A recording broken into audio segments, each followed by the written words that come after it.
But behind all the different ways it comes to us, there's a knowing.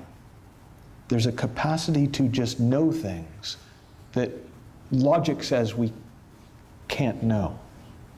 And there's a feeling to it. And for me, when I first was learning about this, I was so sure that you guys all had a secret technique that you were using because I'd had all these insights, I'd had all these breakthroughs, and I couldn't see why. Because we just had chats. And I thought, oh, they're doing covert hypnosis. Right? You know, and I was all up for that. I was like, oh, cool, I can learn that, right? And I would just go around and I'd keep trying to catch them at it.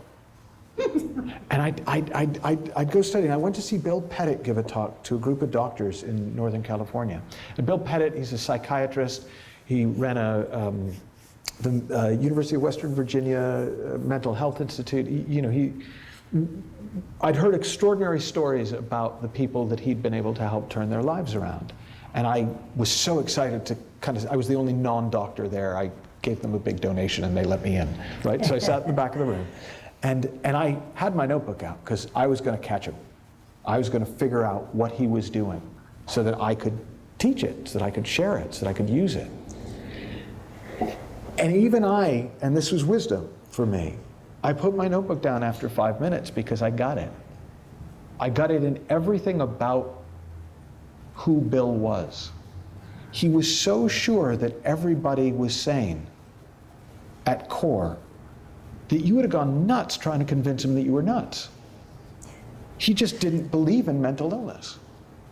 And not in a sort of an attitudinal way, like, I shall put on my I don't believe in mental illness hat. In an actual, it just didn't look that way to him. He saw people who had a lot of thinking and who were really caught up in that thinking.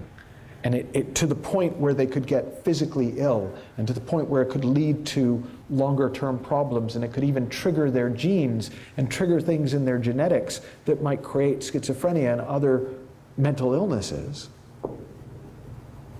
But he also saw underneath that, behind that, before that, there was something else.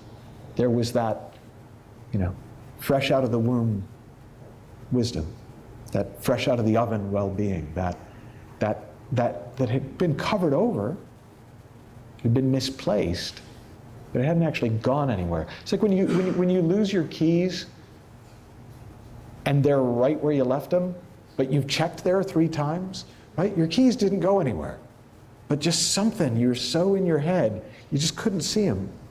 My wife calls it a boy's look. Right, yeah, you gave it a boy's look. Yeah, no, there's nothing, it's not here, right?